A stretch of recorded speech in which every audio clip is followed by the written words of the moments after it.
Yo quisiera compartirles una enseñanza hoy que tiene que ver con esta serie de mensajes sobre el patrimonio sagrado y que el título que le puse a esta enseñanza tiene que ver con el precio de vivir en la plenitud de la unción.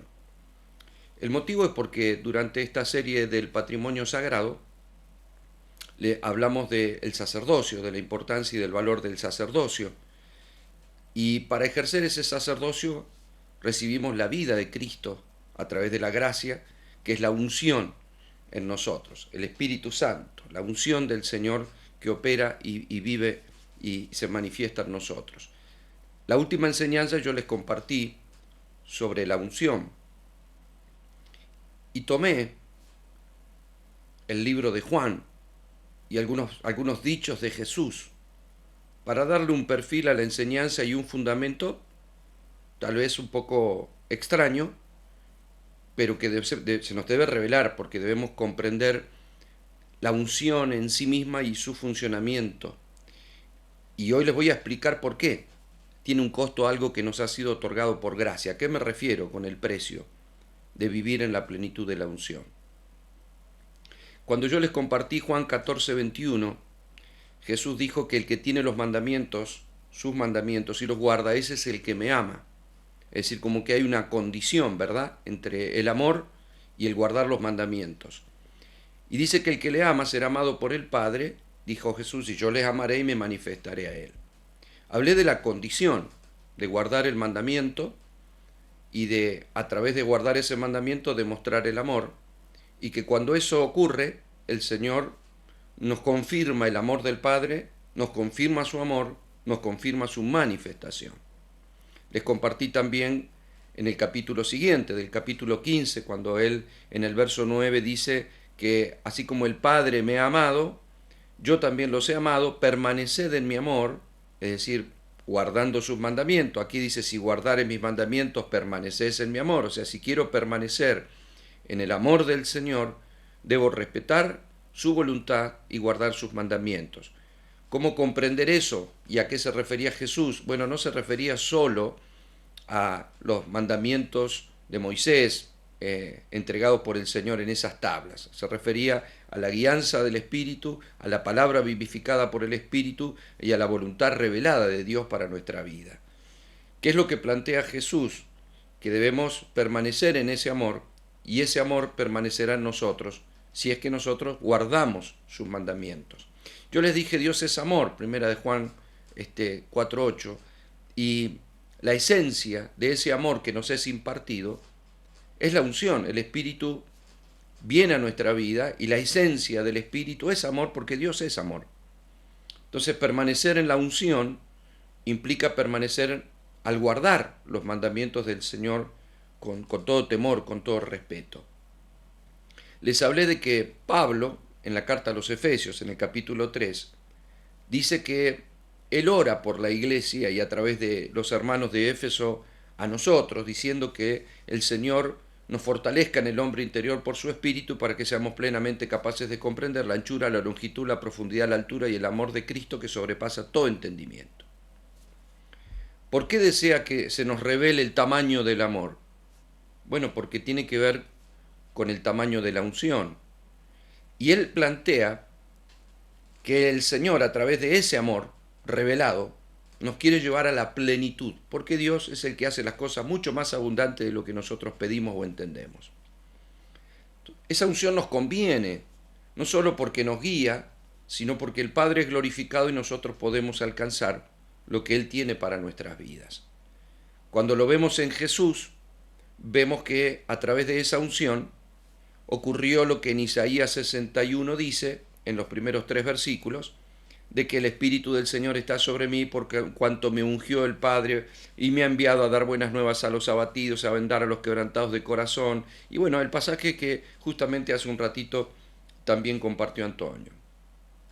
Es decir, nosotros encontramos que la unción, cuya esencia es el amor, cuando se nos revela, cuando la valoramos, y cuando permanecemos en ella por causa del amor expresado en el guardar los mandamientos, empieza a fluir a través de nosotros, porque eso fue lo que ocurrió con Jesús. Fíjense que ahí, al fluir de la unción, hablamos y vemos los beneficios que Jesús provocó en las personas, al liberar al cautivo, al sanar al enfermo, al limpiar al leproso, al dar vista al ciego, a empezar a manifestar. Es decir, la primer parte del Evangelio del Reino está resumido en un mandamiento que es: amarás al Señor tu Dios con todo tu corazón, con toda tu alma, con toda tu fuerza y con toda tu mente. Evidentemente, al guardar los mandamientos, dando a Dios el primer lugar en nuestra vida, no solo en nuestro corazón, sino en nuestros pensamientos, nuestras acciones, nuestras palabras, el estar guardando los mandamientos,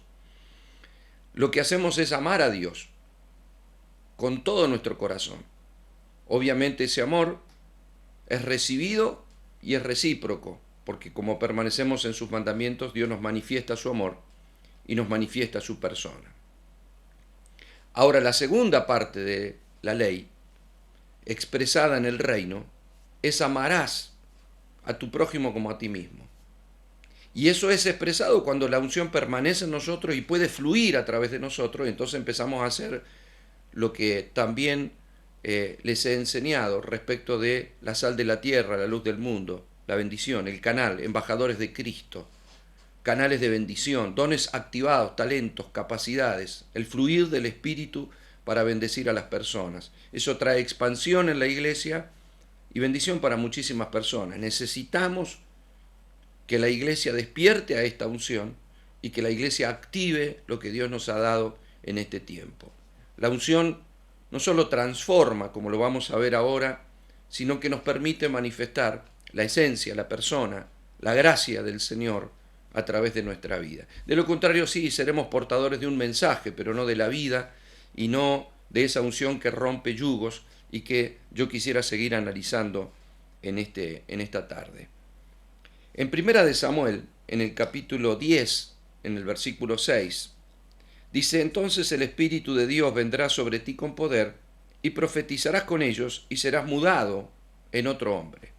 Esto pasó con Saúl, esto pasó con David, y pasaba con los reyes, pasaba con los sacerdotes, y pasaba con los profetas. Cuando el Espíritu del Señor era derramado sobre la persona escogida, eran mudados a otro hombre, a otra dimensión espiritual. Era un pacto adverso, porque era un pacto en el cual la unción permanecía en un objeto o sobre la persona. Es decir, la unción estuvo en la vara de Moisés, en los pelos de Sansón, en el manto de Elías, de Eliseo, y estuvo sobre algunas personas. No estaba sobre todo el pueblo, estaba sobre algunas personas: sacerdote, profeta, rey. Eso tenía un gran simbolismo, no solo por el hecho de que ellos eran los que servían al Señor a través del gobierno, a través de la dirección y a través del sacerdocio, que es la adoración, sino porque además todo eso también tiene que ver con Cristo, como sacerdote, como la máxima expresión de adoración al Padre y como aquel que debe dirigir el rumbo de nuestras vidas. Obviamente el Espíritu de Cristo lleva las mismas características y nosotros como iglesia también. Esto es clave porque esa es la vida del reino, ¿no? El gobierno traducido a través de la unción apostólica, lo profético y la adoración, que es la base y la esencia de los ámbitos espirituales para que la presencia de Dios pueda manifestarse con libertad. Eso que ocurría sobre algunas personas, el Espíritu iba sobre la persona, tomaba autoridad sobre la persona, y entonces tenías un Saúl danzando, un David danzando, profetizando, o sea, personas que eran tomadas por el Espíritu para hacer determinada cosa. Hoy en el nuevo pacto, el Espíritu del Señor viene a hacer morada en nosotros.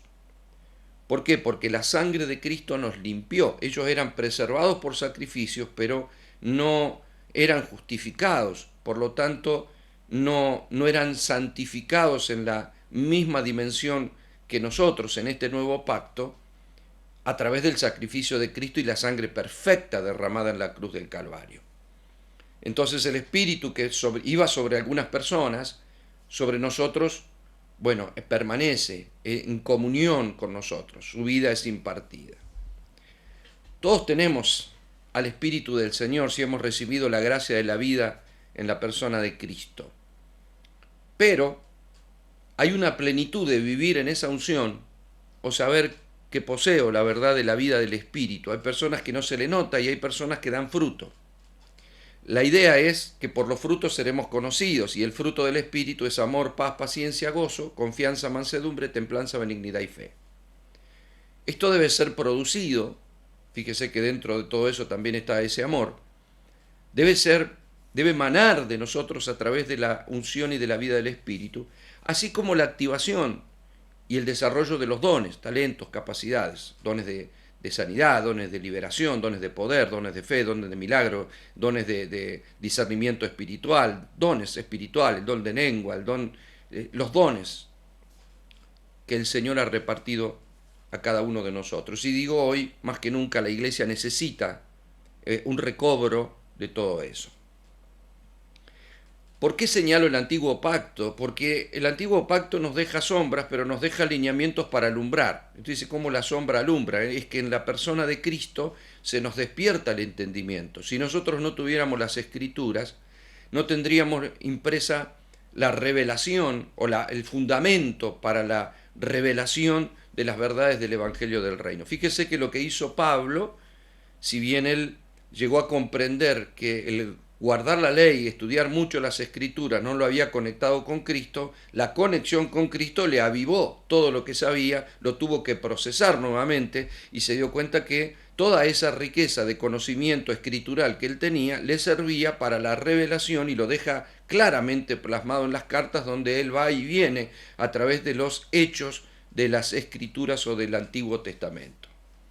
No tendríamos eso y no tendríamos mayores riquezas si no pudiéramos hoy ver la Biblia y profundizar en ella a través de la revelación del Espíritu, de la iluminación del Espíritu, como usted guste decirle, y por eso nos sirve tanto ir al Antiguo Testamento y comprender algunas cuestiones para dimensionar lo que nosotros tenemos hoy, ya como una sustancia y no solamente como una sombra o como algo profetizado o anunciado, sino vivir en esta plenitud de Cristo.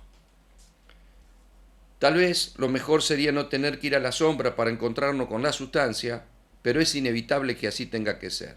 De hecho, Jesús le dice a los discípulos, cuando Él les dio ciertas enseñanzas que ellos no lograban asimilar, que no se preocuparan, que cuando viniera el Espíritu Santo les iba a recordar lo que iba a enseñar, que lo que Él había enseñado, y que además les daría entendimiento de lo que Él les había enseñado. Por lo tanto, hay cosas que los discípulos no entendieron caminando con Jesús, escuchándolo de manera directa, pero ya después de la muerte y la resurrección de Cristo, al ser impartidos por la vida del Espíritu, cuando fueron llenos del Espíritu, comenzaron a comprender las Escrituras y lo que Jesús les había hablado. Por eso es tan importante que nosotros sigamos encontrando las riquezas ahí, ¿no? La Biblia dice que el reino es como alguien que saca de un baúl, de un cofre, de un tesoro, cosas viejas y cosas nuevas. Por eso es tan importante que nosotros podamos ir y venir y encontrar los fundamentos en las Escrituras para saber lo que tenemos hoy. Y yo quiero fundamentar lo que estoy diciendo de por qué puede haber un precio en algo que recibí por la gracia.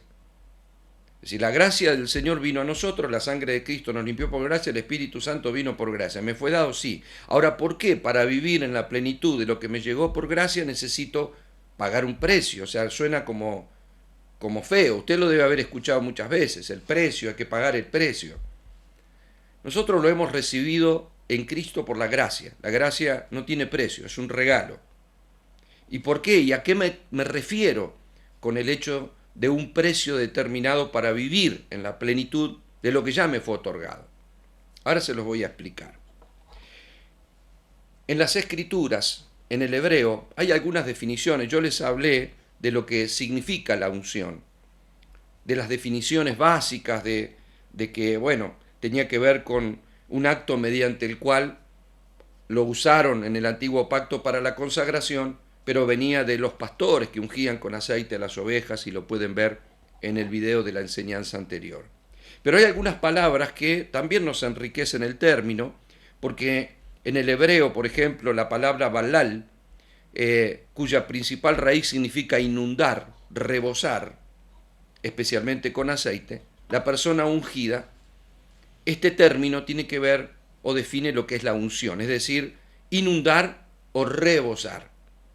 Me hace acordar al pasaje de Lucas cuando Jesús planteó: da y se te dará medida buena, apretada, remecida y rebosante, pondrá Dios sobre tu regazo, ¿no? Me doy cuenta de que el Espíritu Dios lo da sin medida, como también dice la Escritura, y que Él desea que podamos rebosar, que inundemos como río y fluyamos, ¿no? Como ese río que sale del trono de Dios y corre sin límite. Yo creo que no hay un límite en la unción. Cuando la dejamos fluir, no sabemos a dónde va a llegar y qué es lo que Dios va a hacer. En mi caso, y perdónenme el ejemplo personal, pero puedo ver a través de las enseñanzas y noto cuando el Espíritu del Señor está fluyendo en una enseñanza, y luego veo que no hay límite para lo que Dios dijo, porque como contiene su esencia, contiene el amor suficiente para quebrar yugos, contiene la luz suficiente para revelar o para que el Espíritu utilice esa palabra y vivificar el entendimiento de algunas personas, y que puede llegar a donde Dios dice, porque no se apaga al momento de terminar la palabra. Cuando hay unción, las palabras son eternas, porque Dios es eterno, y la unción tiene la esencia de Dios, y como Dios es eterno, no termina, queda. Los científicos dicen que los sonidos quedan deambulando, y aunque el ser humano no pueda escuchar con sus oídos naturales, los sonidos, muchos sonidos no se apagan, sino que quedan dando vueltas en otra dimensión. Bueno, así creo que es la palabra de Dios. No volverá vacía, sino que hará aquello para lo que Dios la envió. Así que uno la suelta y es eterna. Uno no sabe a dónde, de qué manera, cómo, pero llega, porque lo que Dios quiere darnos abunda y sobreabunda y rebosa. Espero que podamos darnos cuenta de la riqueza de lo que Dios nos ha dado en la unción. Otro término para la unción es Bayén. Su raíz principal significa estar gordo, estar especialmente satisfecho, ungir. O sea, alguien cuando dice gordo habla de la gordura, habla de la plenitud, de la llenura, de la riqueza que podemos obtener en nuestra vida espiritual. Imagínese lo maravilloso de poder sentirte fuerte, pleno, rebosante de la presencia del Señor. La palabra mayal es otra palabra que se usa, cuya raíz principal significa consagrar, untar con aceite, ungir. Cuando Dios unge es porque nos aparta para un fin determinado. Y lo hablamos eso también porque Jesús, después de mencionar todo lo que dijo en el libro de San Juan, tanto en el capítulo 14 como en el 15, en los versículos 9 y 10 que les referí, Él dice a continuación, a partir del verso 18, que el mundo nos iba a aborrecer, y que nos iba a aborrecer porque lo aborrecieron a Él y porque cuanto no somos del mundo, o sea, hay un apartamiento de algunas cosas, y no es que vivimos en Júpiter, no, vivimos en el mundo, debemos penetrar el sistema, no guardarnos entre cuatro paredes. Dios no quiso que nos saquen del mundo. Jesús dijo: Padre, no te pido que los quites del mundo, sino que los guardes del mal. Y es ahí donde nosotros debemos funcionar, en todo estrato de la sociedad. Yo tengo un libro escrito que se llama La Iglesia en el Mercado, se los recomiendo, lo pueden bajar de mi página, y hay toda una enseñanza de cómo la Iglesia tiene que penetrar el sistema, pero sin ser del sistema. Es decir, Cristo pudo marcar la diferencia, como bien decía el pastor, pudo marcar la diferencia, aunque se rodeaba de personas de dudosa reputación. Él era santo, nunca pecó, fue luz en medio de la tiniebla o fue sal en medio de un mundo absolutamente desabrido. De la misma manera la Iglesia no pertenece pero penetra, es ahí donde tiene que funcionar, con los pies en la tierra y el corazón en el cielo, y para eso la unción del Espíritu Santo debe correr a través de nuestra vida. Debemos estar fortalecidos, no débiles, a la hora de hablar de la unción. Otra palabra es la palabra yemen. Esta palabra significa riqueza, significa prosperidad. También hablando, por supuesto, de la riqueza espiritual que Dios nos da por poseer la unción. Este pasaje que les compartí de Primera de Samuel, donde habla de Saúl y donde habla de David, también nos hace reflexionar que la vida de Saúl recibió lo mismo que la vida de David, la unción, ungidos para reyes, con ciertas características similares que en algún momento también vamos a hablar, pero sin embargo con un final muy diferente, porque hay uno que no pudo prosperar en esa unción y le fue quitado su reino, y otro que quedó con la promesa de un reinado eterno, el cual se amalgama con el reinado de Jesús, y por lo tanto ese reinado permanece, que es David. ¿Por qué tanta diferencia?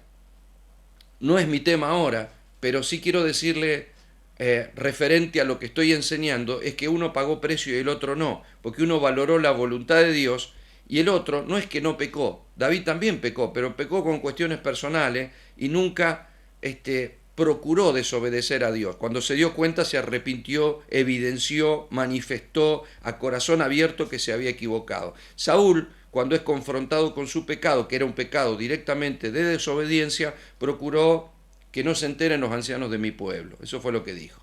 David no, se tiró en el palacio, pidió perdón, hizo holocausto, lo hacía público, pero nunca él intentó desobedecer a Dios. Tuvo cuestiones personales, sí, pero nunca trató de transgredir la voluntad de Dios. Aunque lo hizo, pero no lo hizo de manera directa, evadiendo uno de sus mandamientos, como sí lo hizo Saúl. Y ahí vemos el precio de guardar la voluntad de Dios o de hacer nuestra voluntad. El precio donde debemos de pronto renunciar a ciertas cuestiones personales, deseos, placeres, planes, no sé. Proverbios dice, muchos son los planes en el corazón del hombre, pero el propósito de Jehová permanecerá. Hay un precio, sí hay un precio. Les voy a dar un ejemplo. Si alguien te regalara un auto, si te regalara un auto viejo, medio roto, bueno, es muy probable que lo dejes ahí, que andes hasta que ya no sirva más. Si te regalan un auto nuevo, de mucho valor, 0 kilómetros, tendrás que enfrentar el precio de su mantenimiento.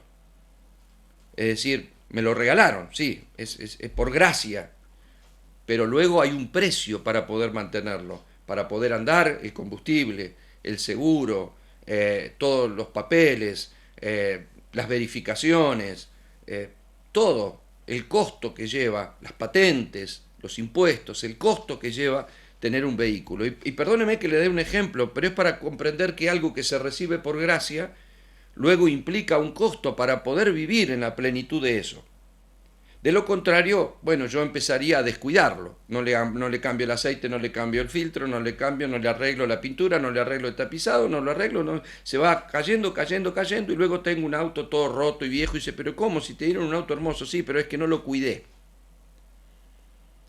No quiero ser irreverente con ese ejemplo, solo quiero poder presentar una plataforma donde podamos comprender la diferencia entre pagar un precio y recibir por gracia.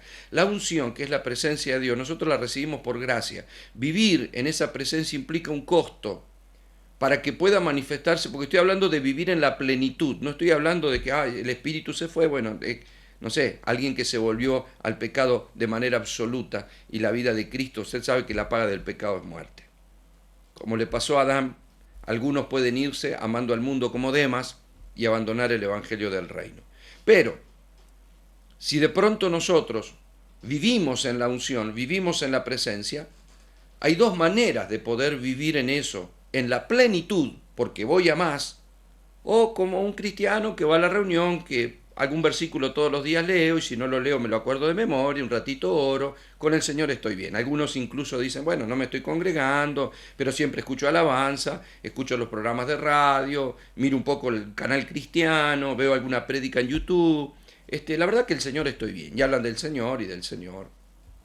Yo conozco gente aquí con la que hablo y siempre me saca el tema del Señor, ¿no? Sabiendo que soy pastor, como que les gusta hablar del Señor. Pero yo les he confrontado, o sea, a vos te gusta hablar del Señor, pero no te congregás. O sea, ¿cómo vos podés tener comunión con Dios y no tener comunión con la iglesia, que es el cuerpo de Cristo? O sea, es como pretender tener comunión conmigo, pero no tratarse con mi cuerpo, o sea, no te queda otra. es lo que soy. La vida la manifiesto a través del cuerpo, el Señor manifiesta la plenitud de la vida a través del cuerpo. Ahora, yo puedo estar en el cuerpo y aún así, aunque me congregue, puedo ser mediocre en la manifestación de la unción que está sobre mi vida. ¿Y por qué puede ocurrir esto? Puede que no tenga revelación, leo la Biblia y no la entiendo, no le predico a nadie, si me preguntan, digo la verdad que no sé si tengo dones, no sé, no sé, muchos talentos no tengo, pero bueno, yo sé que Dios me ama. Amados, si Dios en la unción nos ha dado algo rebosante, que es su propia vida, algo que rebosa, algo que enriquece, algo que engorda, algo que desborda, bueno, se tiene que notar. O sea, a Jesús se le notaba y a los apóstoles se nota una gran diferencia en un tiempo en el que caminaron con Jesús sin entender mucho, con una unción de autoridad otorgada, en la que hacían cosas porque estaban con el ungido, a unos apóstoles llenos del Espíritu, que después lo veía a un Pedro caminando y la gente se sanaba con sus sombras. Se le notaba la diferencia, que de pronto se paró, predicó un mensaje, interpretó a Joel, o sea, nunca se lo había visto a Pedro interpretando a Joel. Cuando Pedro, antes de recibir la unción y la llenura del Espíritu, andaba reconveniendo a Jesús de que no vaya a Jerusalén para ser crucificado. O sea, Jesús le tuvo que decir, apártate de mí, Satanás. De pronto recibe la unción, se le revela la escritura, los enfermos se sanan, los cautivos son liberados, el poder, o sea, empieza a haber una manifestación tremenda. Si la unción va a ser notorio, tu don, tu talento, tu capacidad, tu llamado, tu predicación, tu impartición, tu evangelismo, lo que cada uno tenga por causa de lo que Dios nos ha repartido en su soberana gracia. Hay una historia, se lo voy a explicar con una historia, si usted me permite, que por cierto es una historia real, de alguien llamado Asa Alonso Allen. Asa Alonso Allen, o A.A. Allen, como le llamaban habitualmente, usted lo puede buscar en internet. Su historia está en el primero de los libros de los generales de Dios, un libro de Robert Liardon, que tal vez alguno de ustedes puede haber leído, que recopiló algunas biografías de hombres ungidos que fueron usados por sanidad y por milagros poderosos en su época. Esta persona vivió en 1911 y desarrolló su ministerio hasta bien adulto, por lo tanto hay algunos videos que usted puede ver en internet. Yo vi un video de milagros, ¿no?, levantando paralíticos y sanando enfermos en internet, porque ese era su don, ¿no? Ahora, él tuvo una vida muy, muy dura. En el libro cuenta de qué manera cuando él era chiquitito, sus padres eran alcohólicos, su madre era una mujer adúltera, y como alcohólica dice que cuando él era pequeñito y estaba en la cuna, ella le daba la mamadera con vino, con alcohol, para que él se emborrache y descansara y se durmiera y la dejara tranquila. Toda su infancia fue muy difícil. A los 14 años se fue de su casa, vivió en los trenes, vendía cosas en los trenes y hacía sus fechorías, ¿verdad?, por ahí, de un vagón a otro y viviendo en las estaciones de tren. A los 21 años, él pasa por una iglesia, escucha a una predicadora, una mujer que estaba predicando, se sintió conmovido por el mensaje y él entró y bueno, su vida cambió, ¿no? Le entrega su vida a Cristo y empieza una vida totalmente diferente. Es librado del alcoholismo, es librado de esa vida de desenfreno, de abandono, como estaba, porque él a los 21 años ya era alcohólico, igual que sus padres. Él logra salir de todo eso, comienza un ministerio, pero al ver él algunas personas que funcionaban en dones, en poder, en una época de avivamientos pentecostales, donde había poder y manifestaciones de sanidad, que la iglesia debe recuperar. Pero, a ver, no es que Dios no quiera darnos cosas, es que la iglesia necesita despertar a la pasión. Cuando no hay un pueblo apasionado, no es que Dios no quiera hacer cosas. Somos como portales cerrados para que Dios pueda manifestar lo que desea manifestar. La unción no fluye, la palabra se torna palabra. No hay una unción moviéndose en las reuniones, y esto no tiene que ver con un pastor. Lamentablemente, en estos tiempos algunas personas identifican o pretenden identificar alguna figura, como el fulano de tal es el ungido, el que Dios quiere una unción corporativa. A través de toda la historia y a través de los años pasados en la iglesia, como es el caso de este hombre o los llamados generales de Dios que se movieron en poder y en unción, es porque trajeron avivamientos y manifestaron en un tiempo muy especial el poder de la unción. Pero en los últimos tiempos la unción no debe ser unipersonal, debe ser corporativa. Pero por eso es tan importante que despertemos, porque esto lo hacemos entre todos. Se tiene que terminar la reunión donde algunos van así, bueno, a ver qué hacen hoy los ungidos de Jehová que están en la plataforma. Vení, ungime, tocame, liberame, saname, llename. No, tenemos que, por eso el llamado a pagar el precio todo, no porque tengo un ministerio, y no, somos llamados a vivir en la plenitud de la unción, porque donde, imagínense, un grupo de hermanos, como en la iglesia del primer siglo, llenos del Espíritu, creaban ámbitos donde el Espíritu se mueve y pasamos de la unción a la gloria. En la unción está nuestra intervención, pero en la gloria Dios nos sacó todo de las manos e hizo lo que se le dio la gana. Necesitamos que Dios nos saque de las manos nuestros órdenes de culto, nuestros ámbitos, y alguien me dijo, bueno, pero entonces tenemos que dejar de buscar tanto orden. No, el orden lo tenemos que establecer, porque si Dios no me ha sacado el orden, tampoco me voy a poner a ser desordenado por aparentar que estoy fluyendo en el Espíritu. Muchos que dicen fluir en el Espíritu son unos místicos desordenados. Y no es la idea. La idea es, yo establezco un orden, pero estoy dispuesto a que Dios lo rompa cuando quiera. Es como cuando hago mis mensajes. Si usted me ve aquí, tengo mis bosquejos, mis páginas, pero Dios sabe que estoy totalmente dispuesto a que todo eso vuele por el aire cuando al Señor se le da la gana, y si quiere me voy por una rama y si no quiere me voy por la otra y se terminó el asunto. Pero eso no implica, no, yo no trabajo, yo hablo, lo que fluye, fluye, y yo me dedico, busco, estudio, leo, pongo puntos, distintos colores. Si usted ve mis hojas, tengo puntos con colores, y hay veces que lo que digo no tiene nada que ver con todo lo que anoté, pero nada es en vano, porque la preparación determina y manifiesta no solo una vocación, sino también el interés por prepararme con excelencia para que Dios haga lo que tiene que hacer. Este hombre predicaba, pero no estaba conforme, y él quería más. Él veía los cultos de avivamiento y él quería fluir, él le pedía a Dios fluir en el poder de los milagros y en el poder de la unción que había recibido. Y me gusta esto porque él en el libro cuenta de que se mete en un ayuno y en oración y el Señor le habla, porque él quería despertar el poder de la unción que él sabía que había operado en Jesús, había operado en la iglesia apostólica, estaba operando en algunas personas, y dijo, yo quiero eso. Además sentía la carga por las personas enfermas, lo cual evidenciaba que había un don, pero él quería más. Así que en ese ayuno que él hizo, el Señor le habla y le da algunos puntos, ¿no? Esto es muy personal para él, no estoy diciendo que usted tome estos puntos como un bosquejo de enseñanza de cómo usted funcionar en el poder de la unción. Esto fue lo que Dios le dijo a él, pero nos sirve para comprender lo que un hombre que sí funcionó en el poder de los milagros, de hecho a él le llamaban el hombre de los milagros, búsquelo en internet, el hombre de los milagros. Entonces, no lo busque ahora no se me salga. Dios le dijo esto, 11 puntos, le dijo que debía comprender que no podía hacer milagros o procurar ser milagros más fantásticos que Jesús, y esto a pesar de que Jesús dijo las mismas cosas o aún mayores harán, hablando de la iglesia, hace de que yo tampoco tenga el orgullo y la soberbia de ir en busca para hacer el fantástico que quiere hacer algo que Jesús no hizo. No es la idea. No se compite con Jesús porque es la vida de Jesús haciendo algo a través mío. Si yo no entiendo eso, entonces voy a pensar que soy yo haciendo algo para Dios. No soy yo haciendo algo para Dios, es Dios haciendo algo a través de mí. Lo que yo le brindo es la apertura. Ese es el planteo. Número 2, que podía caminar como Jesús había caminado. Es decir, antes de buscar el milagro, debía buscar la fructificación.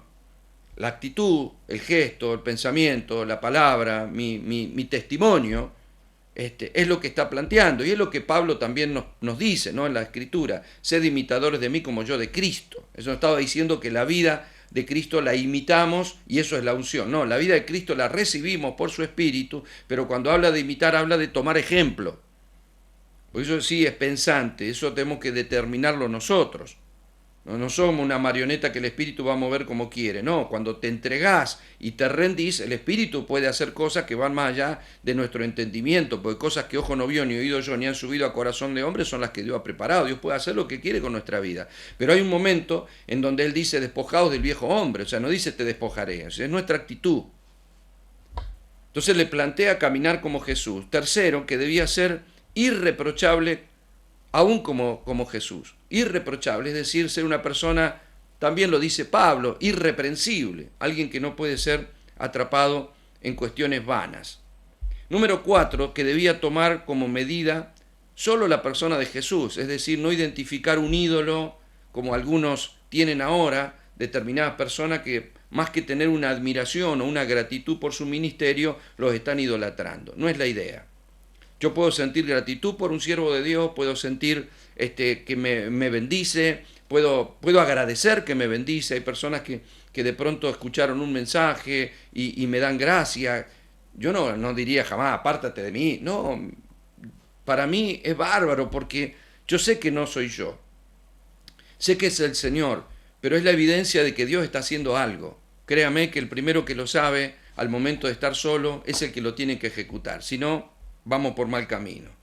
Número 5, que debía negar sus deseos carnales ayunando y oponiéndose a aquellos pensamientos que venían sobre su vida.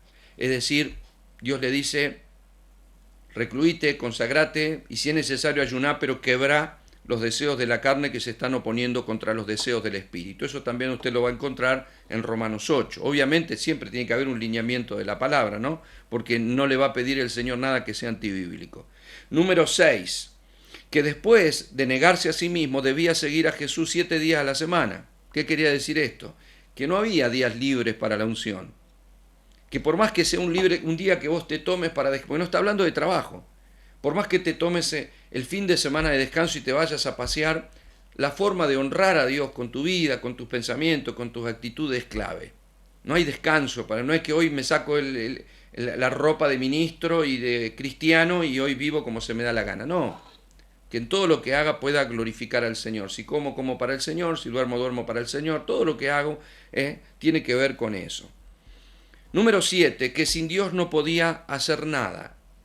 Esto parece obvio, porque estamos hablando de la unción, pero fíjese que los seres humanos somos propensos a tomar con nuestras fuerzas lo que tiene que ser hecho con el poder del Espíritu. Somos propensos a eso. Es como que nosotros queremos llevar adelante la iglesia, nosotros queremos cambiar las cosas, nosotros, y andamos peleando para restaurar la familia y para restaurar los hijos y para que esto y para que todo funcione bien. Siempre andamos como Atlas cargando el mundo, queriendo llevar sobre nosotros las cargas que tenemos que entregarle al Señor y ser más dependientes de su fuerza para que Él haga lo que nosotros no podemos. Solo tenemos que brindarle el acceso para que Él lo haga.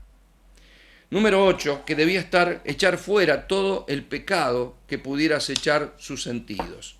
Es decir, toda tentación que venga a su vida tenía que tratar de rechazarla y es muy parecido a lo que le dijo anteriormente, pero cuando Dios repite algo por algo será. Número 9, que no debía continuar con discusiones superficiales e inútiles. Fíjese que somos propensos muchas veces a discutir cosas que Dios no discute, a inmiscuirnos en cuestiones y darle trascendencia cuando en realidad no la tienen, y no lo vemos a Jesús discutiendo tonterías con todos aquellos que le cuestionaban algo, ni anduvo tratando de explicar quién era, ni anduvo discutiendo cosas vanas. A los religiosos los trató con cierta ironía, cuando les tuvo que hablar duro les habló duro, pero no se puso a debatir. ¿Sabe cuándo debatió algunas cosas Jesús? Cuando era un niño y se escapó de su madre y estaba en el templo. Es decir, cuando hay inmadurez espiritual puedo tratar de discutir con los religiosos, pero cuando maduré en el reino hay cosas que no se discuten, que lo entiendan solitos. Número 10, que debía entregar a Dios su cuerpo enteramente para siempre. Tercera vez que repite algo parecido, ¿verdad?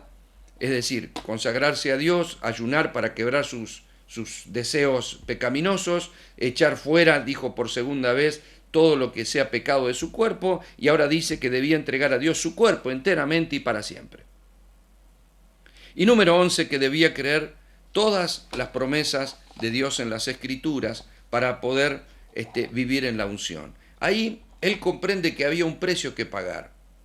Empieza a fluir en los dones y empieza Dios a hacer cosas extraordinarias a través de su vida. Después de unos años, eso menguó.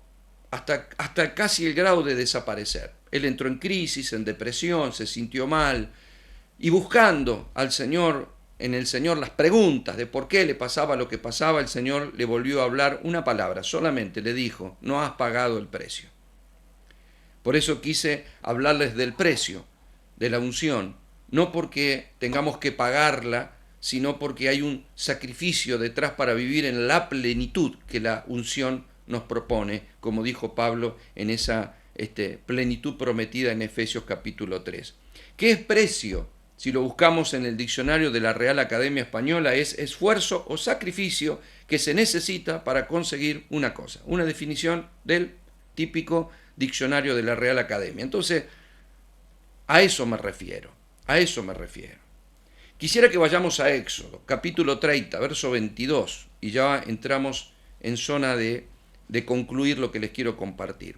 Dice: mas habló Jehová a Moisés, diciendo: tomarás especias finas de mirra, excelente, 500 siclos, y de canela aromática de mitad, esto es 250, de cálamo aromático 250, de casia 500, según el ciclo del santuario, y de aceite de oliva, un hin, y harás de ello el aceite de la santa unción. Superior ungüento será el arte del perfumador, será el aceite de la unción santa. Con él ungirás al tabernáculo de reunión, el arca del testimonio, la mesa con todos los utensilios, el candelero con todos sus utensilios, el altar del incienso, el altar del holocausto con todos sus utensilios, y la fuente y su base, y así consagrarás. Y serán cosas santísimas, todo lo tocante en ellos será santificado. Ungirás también a Aarón y a sus hijos y los consagrarás para que sean mis sacerdotes. Y hablarás a los hijos de Israel diciendo: este será mi aceite de la santa unción por vuestras generaciones. Acá vemos una figura gloriosa y vemos que todo era ungido en el santuario con ese aceite. Símbolo de la unción, es claro aquí, ¿no? El símbolo del aceite de la santa unción. Antiguo pacto, era un aceite.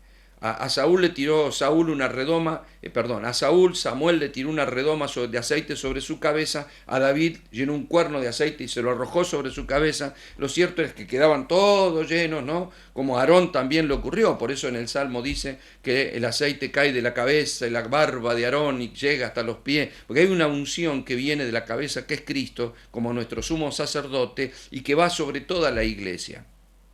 Ahora, lo que era aceite y lo que era esta figura, para nosotros no es que vamos a andar buscando estos elementos para preparar un aceite, para andar echando, no se trata de eso, es una figura simplemente. Si a usted le hace bien que le unjan con aceite, está bien, no tengo problema con eso. Pero hoy debemos comprender la revelación que hay más allá del objeto.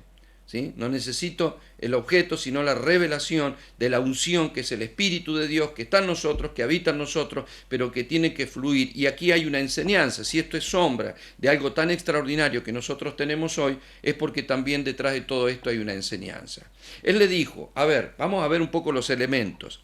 Le dijo que buscara mirra, que le pusiera mirra a este aceite. ¿Qué es la mirra? En el idioma hebreo significa amargura. Es una hierba que tiene un olor muy agradable, pero un sabor amargo. De hecho, tiene un doble significado. Es decir, fíjense en ustedes que la santidad puede tener un sabor amargo para la carne, pero que su aroma es dulce para el Señor. Para Dios es un grato aroma, aunque puede ser una amargura para nuestros sentidos, para los deseos de nuestra carne, obviamente, como esos panes de la proposición, que también tenían un dulce aroma, pero si los probabas eran absolutamente amargos. Representa los sufrimientos del morir al yo, de la muerte de Cristo. Recuerden que los magos le habían ofrecido cuando niño también esta mirra, oro, incienso y mirra le regalaron los magos del Oriente, y representaba la muerte, ¿no? Representaba el sabor amargo de morir. Sin embargo, esa muerte era un grato aroma a Cristo, como las ofrendas que se ofrecían y que se quemaban para que el aroma pudiera subir al Señor. Incluso hay ofrendas que las mecían de panes cocidos para que de pronto el aroma, el grato aroma, pudiera fluir. La Biblia dice que somos grato aroma a Cristo, pero para que ese grato aroma pueda subir a la presencia del Señor y que pueda manifestarse en los ámbitos, bueno, tiene que ver con la muerte del yo. Acá hay una clave muy trascendente para nosotros. El Señor dijo que debíamos tomar nuestra cruz. Es lo que dijo Juan el Bautista, sin haber entrado al nuevo pacto, Juan comprendió que si quería la manifestación del Cordero que quita el pecado del mundo, tengo que menguar para que Él crezca. Esa expresión vale para el Nuevo Testamento, porque hoy nosotros vivimos en un pacto en el cual Juan no entró, pero obviamente nosotros debemos menguar para que la unción pueda crecer y manifestarse en nosotros sin problema y sin límite. Otra de las cosas que le dijo que debía poner era canela. Representa la canela la exquisitez, la finura, la delicadeza, y se refiere a la intimidad, se refiere a la dulzura y a la intimidad en la presencia del Señor. Jesús practicó esto con el Padre. Tuvo tiempos de calidad, de intimidad y de apartarse de todo para estar en la presencia con el Padre. Lucas 5:16 dice, mas él se apartaba a lugares desiertos y oraba al Padre. Mateo 14:23 dice, despedida la multitud subió al monte a orar aparte, y cuando llegó la noche estaba allí solo. Es decir, podía estar rodeado de gente, había mucho por hacer, pero necesitaba su tiempo de calidad y de lo que yo llamo una intimidad profunda. Un tiempo de silencio, no de habladuría, porque hay gente que se aparta para orar, pero es un monólogo, es una radio encendida que no hace silencio, que no medita, que no deja que el Espíritu Santo produzca la luz. La Biblia dice que en su luz veremos la luz, y esa luz se manifiesta cuando dejamos que el Espíritu Santo nos muestre lo peor de nosotros. Yo siempre digo, si un hombre, una mujer actúan mal en cualquier área de su vida, pero tiene una oración o un tiempo de intimidad con el Señor, donde de pronto apaga todos los medios y todos los ruidos y hace silencio, el Señor te corrige. El Señor te corrige, el Señor te dice, sos vos el que estuviste mal. Esto lo hiciste mal. Trata con tu ego, con tu orgullo, con tus palabras, con tus pensamientos. No sé, a mí me pasa de continuo, así que por eso puedo dar fe de que realmente es así, ¿no? Uno parece decir, bueno, si siempre estoy mal. No, es que Dios, a ver, en la profundidad Dios siempre te va a ir mostrando algo, porque siempre está nuestra humanidad, y aun cuando no lo vemos, cuando no lo pensamos, cuando a otra persona le costaría mucho convencernos de que hicimos algo mal, el Espíritu te trae convicción y dice, no, tenés razón, si soy yo, evidentemente me equivoqué. A veces actuamos por nuestro ego, por nuestro orgullo, por nuestros intereses personales. Me ha pasado muchas veces con la obra, de cosas que me han dolido, y me doy cuenta cuando Dios me alumbra, que no es una introspección personal, sino una convicción del Espíritu, es una luz del Espíritu que te muestra que hay algo que está mal en nosotros, y eso es extraordinario. A eso se le llama, o es la figura, ¿no?, de la canela. También le pidió que le pusiera cálamo. El cálamo es una especie de caña, como de junco, que se usaba para medir, ¿no? Y si uno mira, el cálamo tiene varios significados, tales como erigir, edificar, significa balance, significa equilibrar, contrapesar, considerar, examinar, significa autoridad. A ver, tiene que ver con el justo juicio. A veces los cristianos pensamos que no tenemos que juzgar, y Jesús nunca dijo eso.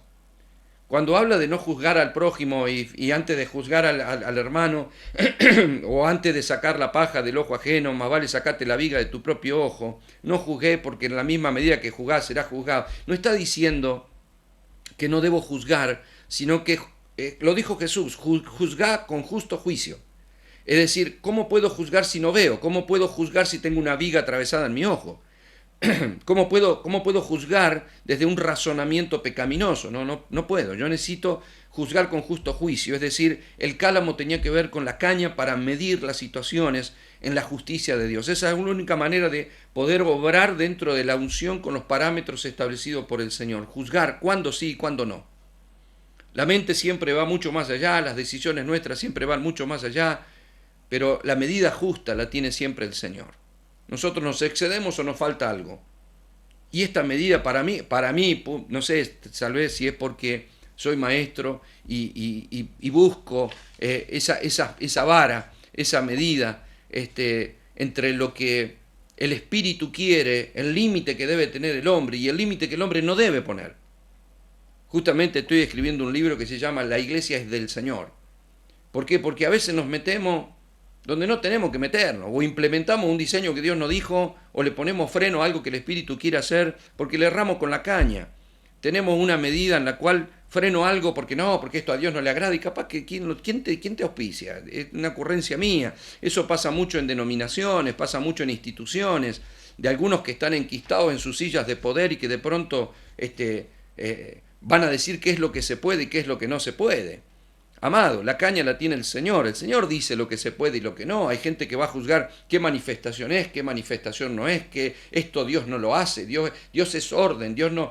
A ver, Dios hace lo que se le da la gana porque es el soberano. Lo importante es tener una caña de justicia y la luz de Dios para poder discernir cuando algo es de Dios y cuando no, cuando Dios pone un límite o cuando lo está rompiendo. Otra de las cosas que le dijo es la acacia, que representa nada menos que la gloria del Señor.